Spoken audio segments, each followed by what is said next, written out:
Bismillahirrahmanirrahim. Assalamu alaikum warahmatullahi wabarakatuh. Welcome 9th class for lesson number 9 of General Mathematics, chapter number 3. This chapter is about business mathematics. In this video, we are going to revise our chapter and start and do the question number 3 and 4 of review exercise. Because we have already done question number 1 MCQs of review exercise. So question number 3 is: a shopkeeper gains a profit of 8% by selling a washing machine for rupees 12,000. If he sells it for rupees 10,500, find his profit percentage. Okay. So they ask कि एक shopkeeper है जिसने 8% profit कमाया है अगर वो washing machine को 12,000 का बेच देता है। अगर वो वॉशिंग मशीन को 12,000 का बेच रहा है तो उसे 8% प्रॉफिट मिल रहा है।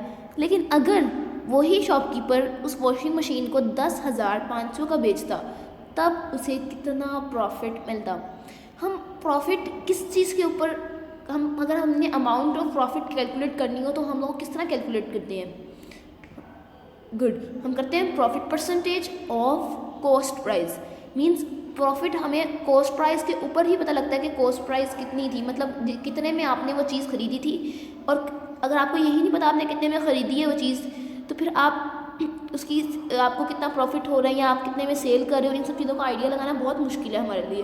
तो पहले हम कॉस्ट प्राइस कैलकुलेट कर लेते हैं ताकि हमारा क्वेश्चन ज़रा थोड़ा सा ईजी हो जाए, ताकि हमें पता लगे कि कॉस्ट प्राइस के अकॉर्डिंग अगर सेल प्राइस 12,000 होती है तब हमें 8% प्रॉफिट हो रहा है, और अगर कॉस्ट प्राइस के अकॉर्डिंग सेल प्राइस 10,500 है तो तब हमें कितना प्रॉफिट हो रहा है। अगर प्रॉफिट हो भी रहा है कि लॉस हो रहा है ये भी हमें देखना पड़ेगा। So let's start it. So write the given data. First condition में what is the profit percentage? 8%। And what is the selling price? 12,000। Good. So अगर आपको प्रॉफिट परसेंटेज गिवन और सेल प्राइस गिवन हो तो आप इजीली अपना cost price calculate कर सकते हैं by using this formula. Cost price is equals to 100/100 plus profit percentage into sell price. So values put करते हैं। 100 as it is, this 100 as it is. Profit percentage की जगह आपने 8 right कर दिया और सेल प्राइस कितनी थी? 12,000। सो 100 plus 8 108। So let's start the calculation. अगर आप 100 की 108 की 2 के टेबल पे कटिंग कर लेते हैं, 2 5 ज़ा 10, 2 0 ज़ा 0, 2 5 ज़ा 10 एंड 2 4 ज़ा 8। So we obtain 50/54 multiply 12,000। Again हम कटिंग कर लेते हैं 2 के टेबल पर, 2 2 ज़ा 4, 1 कैरी, 2 5 ज़ा 10। सिमिलरली 2 2 ज़ा 4, 1 कैरी, इट विल बिकम 14, 2 7 ज़ा 14। तो 25/27 मल्टीप्लाई 12,000। अगेन अब हम कटिंग करेंगे 27 की और 12,000 की। On which table? गुड, 3 के टेबल पे कटिंग कर रहे हैं। 3 9 ज़ा 27, 3 4 ज़ा 12, 3 0 ज़ा 0, 3 0 ज़ा 0, 3 0 ज़ा 0। So we obtain 25/9 multiply 400।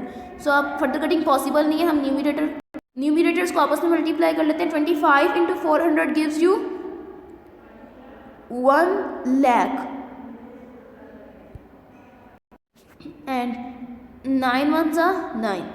सो 1 लाख को जब 9 पे डिवाइड करेंगे we obtain 11,111.11 rupees. So 11,111 rupees is the cost price. So cost price हमारे पास आ चुकी हुई है। जो कॉस्ट प्राइस फर्स्ट कंडीशन के लिए वही कॉस्ट प्राइस सेकंड कंडीशन के लिए, बिकॉज सेल प्राइस डिफरेंट हो रही है, कॉस्ट प्राइस डिफरेंट नहीं है। ठीक है, क्योंकि शॉपकीपर सेम रह रहा है तो उसने जितनी कॉस्ट प्राइस में पहले फर्स्ट कंडीशन में खरीदा वही उसकी कॉस्ट प्राइस सेकंड कंडीशन के लिए भी वैलिड रहेगी। So next task is now if sale price is 10,500। पहले केस में सेल प्राइस 12,000 थी, लेकिन अगर अब सेल प्राइस 10,500 है तो अब यहाँ से खुद ही ज़रा नोटिस करें, कॉस्ट प्राइस 11,111 है 0.11 और सेल प्राइस 10,500 है। तो sale price less than cost price, जब sale price less than cost price हो तो हम प्रॉफिट अर्न कर देते हैं या लॉस इंक्योर कर देते हैं? गुड, क्योंकं आपके पास sale price less than cost price है, that's why you incurred loss. So अगर लॉस हमें लॉस मिल रहा है तो हमें फिर लॉस परसेंटेज कैलकुलेट करनी चाहिए। क्योंकि हम स्टार्टिंग में मैंने आपको ये बात बता दी थी कि यहाँ पे क्वेश्चन में मेंशन है फाइंड हिज प्रॉफिट परसेंटेज, लेकिन ज़रूरी नहीं है उससे प्रॉफिट ही हो रहा हो। आप ये अकॉर्डिंग टू सिचुएशन चेक करेंगे, कॉस्ट प्राइस और सेल प्राइस का रिलेशन देखिए कि whether cost price is greater than sale price और whether sale price is less greater than cost price. तो यहाँ पे हमने ऑब्जर्व किया कि sale price less than cost price है, मीन्स जितने पैसों में आपने बेचा है वो पैसे कम है as compare to that money जिसमें आपने इसको परचेज़ किया। सो लॉस हो रहा होगा आपको। अब हमें लॉस परसेंटेज कैलकुलेट करनी है, लॉस परसेंटेज कैलकुलेट करनी है। अगर लॉस परसेंटेज कैलकुलेट करनी हो तो उसके लिए बहुत ही आसान तरीका ये है कि पहले आपको लॉस अमाउंट ऑफ लॉस पता होना चाहिए, और अमाउंट ऑफ लॉस कैलकुलेट करना बहुत ईजी है। कॉस्ट प्राइस में से सेल प्राइस माइनस कर दें, हमारे पास अमाउंट ऑफ लॉस आ जाएगी। तो 11,111 माइनस 11 माइनस 10,500, जब 11,111.11 में से हम 10,500 सब्ट्रैक्ट करते हैं, so finally we obtain 611.11, that is the amount of loss. अब हमारे पास अमाउंट ऑफ लॉस आ गई है, तो लॉस परसेंटेज कैलकुलेट करना बहुत ईजी है।